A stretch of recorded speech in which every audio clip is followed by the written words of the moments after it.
Okay, good morning, good afternoon, good night, whenever you're watching this video. What episode is this? Okay, good morning, good afternoon, good night, whenever you're watching this video. I am Austin, and this is following Jesus episode 15, I think. Episode will be right here if I'm wrong. If I'm right, I'm not putting it. Well, it's going to be right here regardless, so I think it's episode 15. But I am exhausted. So when I say this is not going to be a long video like I normally do, and then it ended up being an hour, I actually mean it this time. I am tired. Okay, so you don't got to worry about that.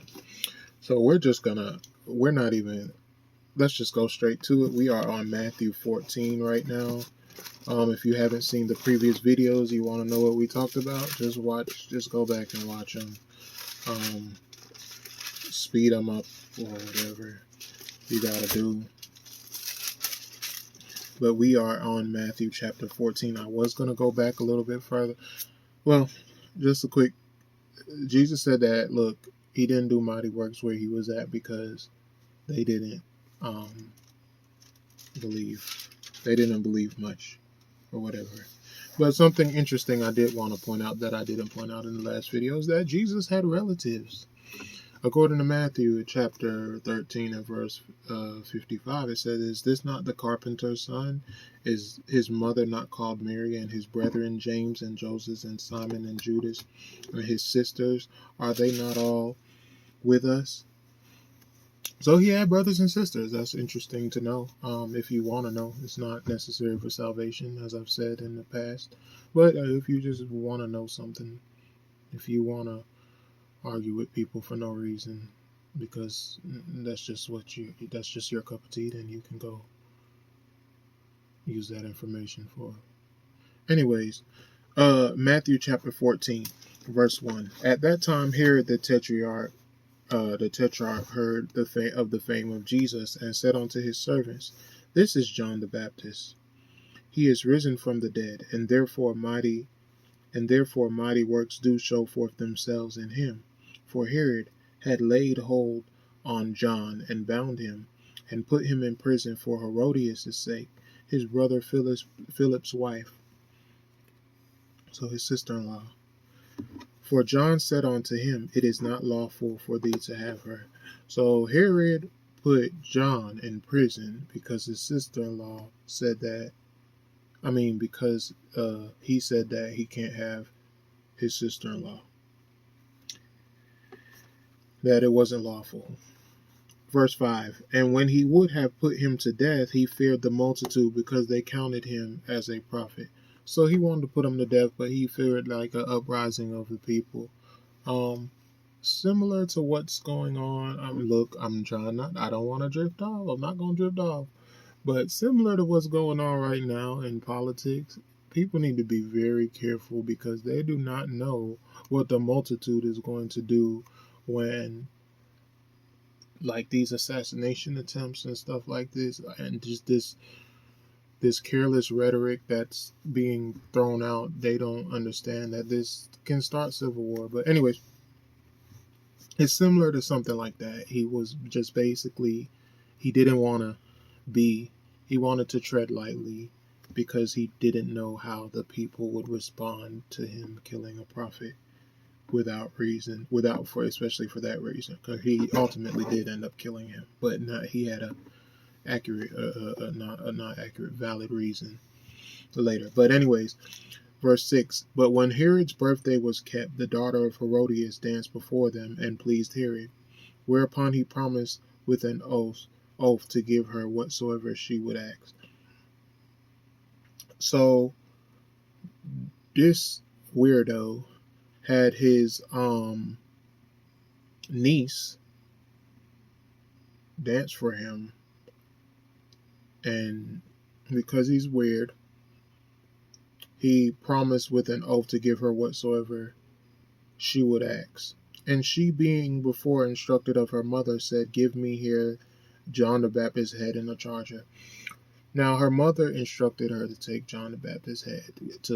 So let's get this straight. I want to show you how vindictive this woman is and wicked. She already knew, first of all, that by sending her daughter to this man, he would be pleased enough with her to I'm misinterpreting. So no, it says, and she, being there before instructed of her mother, said, give me here John the Baptist's head in the charger. So her mother requested John the Baptist's head. Why? All because he told Herod that he couldn't have her.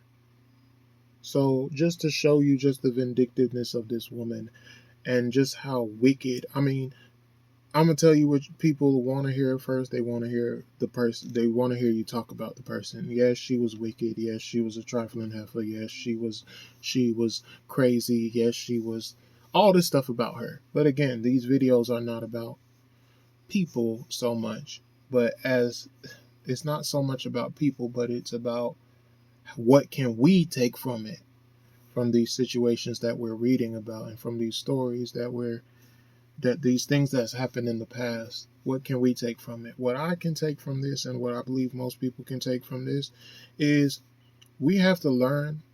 Yes, she was trifling, but that's because she was trifling on a larger scale. But we do the same thing she does on smaller scales.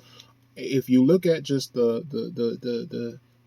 if you just simply, what she simply did was attack a messenger because she didn't like the message.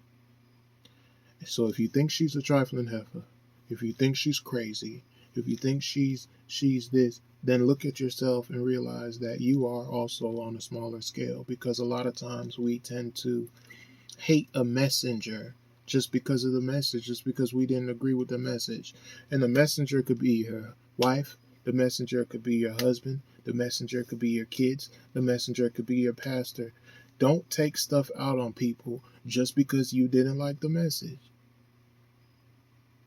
If you split up with your kid's baby daddy, and you got a baby daddy and your mama or whatever, or you split up and your kid come to you and say, hey, look, daddy, mommy was right because blah, blah, blah, blah. Don't go beating your kids because they told you the truth, and just because you had power to do it, and look at her like she's trifling. No, y'all do the same thing. Do not take your anger out on the messenger just for simply telling you the truth and simply letting you know. Don't get upset. Don't be a Karen when you know good and well you wrong. And a lot of us do that. I've seen a lot of people who claim to follow Christ do that. They know good and well everybody did something. The person you're dealing with did the best they can do, but you still want to play Karen so you can get more out of them. You can't do that. You can't do that.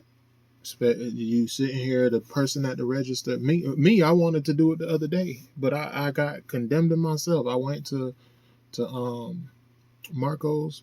Dang, I don't know if I could. Yeah, I went to Marco's and I was at this place, and the girl just, I'm like, hey, can I get a? I prepaid for the food, and I prepaid for an orange soda. So when I got there, I saw they had lemonade. So I grabbed the lemonade instead. She didn't want to give me the lemonade. I was like, look, should I carry it up in here? Because I done paid for the drink. They all the same size drink. Just give me the dang lemonade. She said it's store policy. I'm not going to fight her. The girl just doing her job. Versus attacking the messenger because you didn't like the message. We can't do that. So again, I reiterate what I've been saying. Do you really think it's easy to be a Christian? It seems like you can't do nothing. But when you get the Spirit in you, and your spirit just convict you all day, you end up being like Paul and being like, oh, wretched man that I am, who is going to deliver me from this body of death? When I would do good, evil is always present with me. And that what I would do, I don't do, and that what I don't want to do, that do I. And then you end up having those symptoms. That's the symptoms of a Christian, where you feel just miserable because there's just things you can't do, and that's just one of them. You can't attack the messenger because you don't like the message. That's what she did here. Verse 8, and she being therefore, and blah, blah, blah. And she also used her daughter, which is also trifling. Don't use people to get your agenda across, especially your own kids. That's messed up. And a lot of people, like I've said this since this personally bothers me. And I've never even experienced this. I've just seen others experience it. And to me, it is disgusting.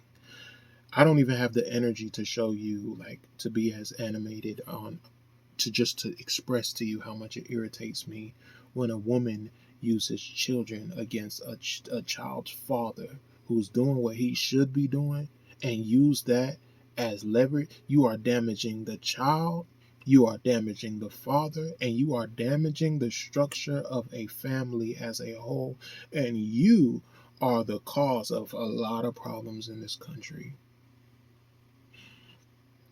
And you can't do that. A lot of people use their kids to get over onto somebody, to get their agendas across. Don't send your kid, hey, look, hey, go get an extra plate of food. You go get an extra plate of food. Oh, I'm going to the store because I want this for my child, or because I want. No, you want it. Stop using your kids to get your agendas across, unless you're actually using. This is a terrible example. Or, like, let's say you something as simple as you farted, and you like, it's a baby. I could lie on this baby. This is my baby boy. I could say, hey, look, he farted. Stop lying on your child. You already starting off wrong. The boy ain't even one yet, and you already lying on him. Don't use your kids to get your agenda across. Don't use your kids to get you to do your dirty work, for you. Because then you're just like Herodias' wife. Verse 10, and he sent and beheaded John in the prison. And this is what happens. People get hurt because you can't take a message.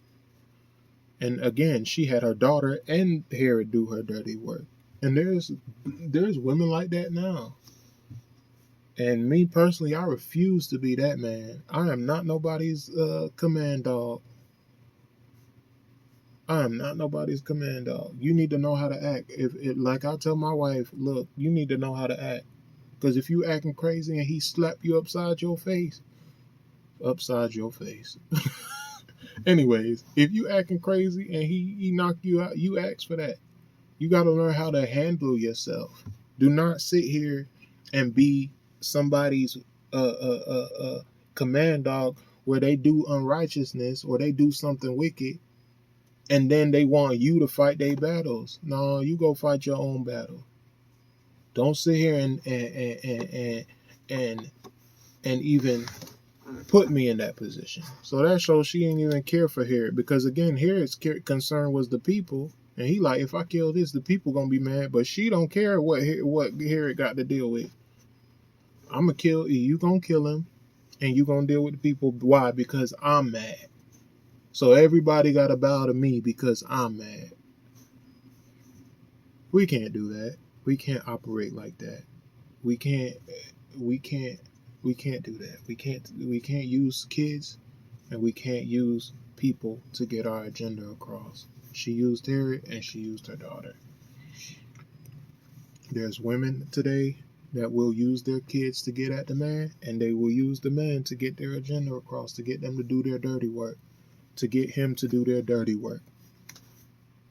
And a lot of times, like I said in the previous video, he's actually weak, and he think he's strong because he defended his girl when she was wrong, instead of, yeah, if somebody hit my wife, we gonna be at it, but then when we go home, my wife is gonna hear it. Why would you put us in that situation? But a lot of men, it's not going. They just go, okay. If you're righteous, you have to be righteous to all. You can't just be respect a person. Anyways, verse 12, and his disciples came and took the body and buried it, and went and told Jesus. Then Jesus heard of it. He departed thence by ship into a desert place apart. And when the people had heard thereof, they followed him on foot out of the cities. And Jesus went forth and saw a great multitude, and was moved with compassion towards them, and he healed their sick. And when it was evening, his disciples came to him, saying, This is a desert place, and the time is now past. Send the multitude away, that they may go into the villages and buy themselves victuals. And Jesus said unto them, If you want to know what a victual is, I will tell you. Google it. Then you will find out what a victual is, because I do not know. But anyway, 16. But Jesus said unto them, They need not depart. Give them, I'm assuming it's food, obviously. But it says, They need not depart. Give ye them to eat. And they said unto him, We have here but 5 loaves and 2 fishes. And he said, Bring them hither to me. And he commanded the multitude to sit down on the grass, and took the 5 loaves and the 2 fishes, and looking up to heaven, he blessed and brake, and gave the loaves to his disciples, and his disciples to the multitude. And they did eat, and were all filled, and they took up of the fragments that remained 12 baskets full. And they that had eaten were about 5,000 men, beside women and children. Again, as I said in previous videos, a lot of Christians tend to be very evasive. And one of the questions that people will ask is, how did Jesus feed all those people with only blah, blah, blah, blah, blah, blah, blah? Why do you actually believe that? I'm not going to run from it and just say, hey, just believe, because the Bible said it, you believe. No, that's a fair question. Let me ask you something. How did my mama feed 8 kids? Not even more than 8, because a lot of times it was extra people at our house. And she buy only like 1 pound of oxtail. And she fed all of us with that oxtail, and we was all full, and sometimes even had some extra. Answer your question with a question. 1 second, I'm sorry. I'm supposed to be, I'm so stupid. I forgot to log my hours. I'm sorry, give me 1 second. I have to do this now. This is so unprofessional. Oh my goodness, this is just so unprofessional.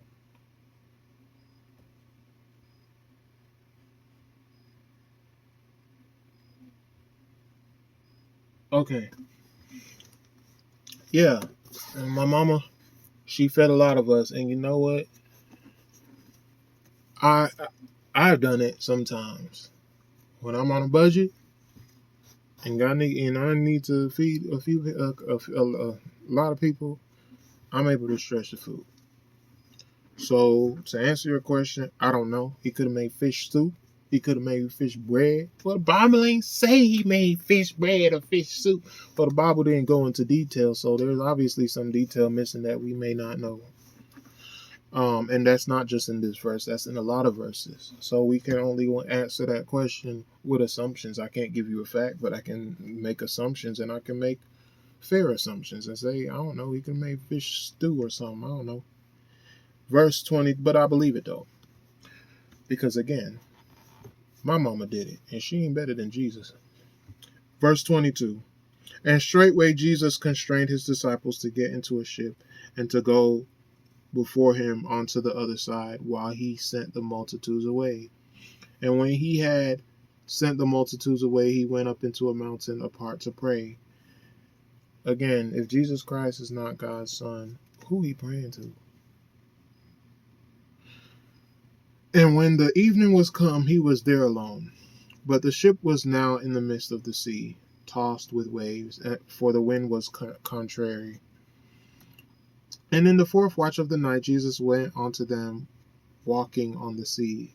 And when the disciples saw him walking on the sea, they were troubled, saying, It is a spirit, and they cried out for fear. But straightway Jesus spoke unto them, saying, Be of good cheer, it is I, be not afraid. And Peter answered him and said, Lord, if it be thou, bid me come unto thee on the water. And he said, Come. And when Peter was come down out of the ship, he walked on the water to go to Jesus. But when he saw the wind boisterous, he was afraid. And beginning to sink, he cried, saying, Lord, save me. And immediately Jesus stretched forth his hand and caught him, and said unto him, O thou of little faith, wherefore didst thou doubt? I made a comment in previous videos, and I said, if you notice that Jesus This is just my opinion for now. As we read, we'll see. We'll see if this is validated or if this is discredited. But when Jesus referred to a lot of people, he referred to them as unbelievers. He said, "Where's your faith?" He said, "Unbelief." But when Pharisees referred to a lot of people, sinners, blasphemers. So it seems like Jesus already is pertaining more to faith, and the Pharisees is more pertaining to the law. I just want you to keep an eye out for that. A lot of times Jesus scolded people. He talked about their faith, not their works. So that's just a side comment that I want you to be mindful of as we continue to read. But he said, "O thou of little faith, wherefore didst thou doubt?"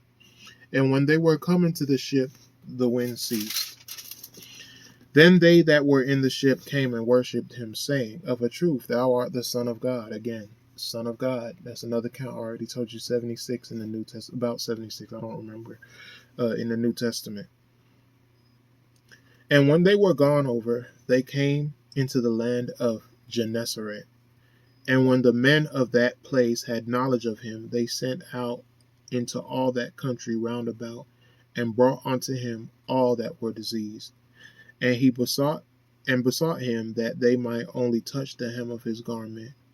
And as many as touched were made perfectly whole. Again, faith. People said they just want to just touch the hem of his garment, and they will be made whole. And that's where we need to be.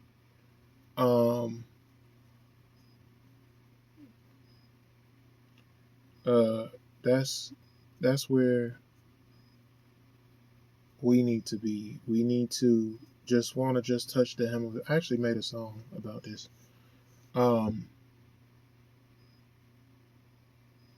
About how I feel about this verse. Let me sing some of it. It's, "I was down on my knees, calling on his name. I didn't realize that I was filled with so much sin and shame. I said, without you, Lord, I'm not gonna make it. I know I'm not worthy." And he turned around and said, "Who touched me? Who touched me with his patience? Who touched me with his pain? Who touched me with importunity? Who touched me with his faith? Show me the man that took the virtue out of me." He said, "I'm gonna come and save that man, 'cause he touched me." I'll probably actually sing that song on a worship weekend so you can actually hear the song. But the reason I sung that song is because it sums up how I feel about this verse. This is why I wrote that song, because I had to get to a point where I was at a point where I realized I just needed to touch him. As I read these scriptures, I said, I can still touch him. I know he died. I know he rose. I know he's in heaven standing at the right hand of God, but I can still touch him. One we read in a verse already, and sounded like Joe Biden. We read in a verse earlier in one of the earlier chapters where a man said, "Hey, look, I'm not worthy for you to come in my house. If you could just but speak the word." And that's how we have to get. We have to get to that point where we say, "Look, I know you in heaven. I know you standing on the right hand of God, but you can still touch me. You can still make me whole." And I got to that point where I actually had that. Like I said, I wrote a song about it. Like I actually had that conversation with Jesus and said, "Look, you can touch me. Like you can make me whole, and I'm not worthy for you to come into my house." but I believe that you can make me whole. And he did. He filled me with his spirit, his real spirit. And it took me a while took me about a year almost to even grasp what happened to me. And sometimes I still have doubts. So if you do ever receive the spirit, I'm not going to say you're just going to believe it all the time. Sometimes I had that. A whole year went by and I was like, even like I said, I was speaking in tongues in a language I don't understand. I even was questioning, is this a language? What is going on with me? Am I crazy? What is going on? And I had all this doubt. But it's a good thing to me to have to doubt about, because at least I got it. You know? So it says, and they besought him that they might only touch the hem of his garment, and as many as touched him were made perfectly whole. I believe that's still possible. I believe if you touch the hem of his garment, he will make you whole. I believe the stuff that we're talking about up until now, all these things that's hard to do, that's hard to just deal with. I believe if you touch him, the hem of his garment, if you could just touch the hem of his garment, he can bless you and help you to be able to do that. But you first have to believe on him and trust in him and not in yourself. And he can help you to do that if you just yield yourself to the spirit that he gives you. And you'll find yourself in good hands. This is my first short video with a song. I'm going to sleep. I hope y'all enjoyed this video. Next video will be Matthew chapter 15. Thank you and good night.